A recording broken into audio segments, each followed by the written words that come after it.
اگه تو هم مثل من عاشق اینی که خونت بوی تمیزی بده، از سفید کننده غلیظ دامسوس برای لکه‌های سخت ظروفت استفاده کن. فقط کافیه ظرفتو از یه شب تا صبح داخل ترکیب آب و این محلول بذاری، هر لکه‌ای باشه از بین میبره. از ژل اکسی اکشن ونیش برای لکه‌های لباس و کیفات استفاده کن. فرق نمیکنه لباسات رنگی باشه یا سفید. برای کف خونت از مایع پاک کننده کف آستونیش استفاده کن.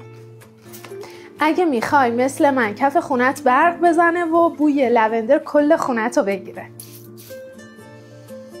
اسپری خوشبو کننده هوا فقط فبریز، چون در کنار دوام بالا و حس تراوت تمام بوهای ناخوشایند رو خنثی میکنه و شما بوی خوب و بد رو در کنار هم استشمام نمیکنید.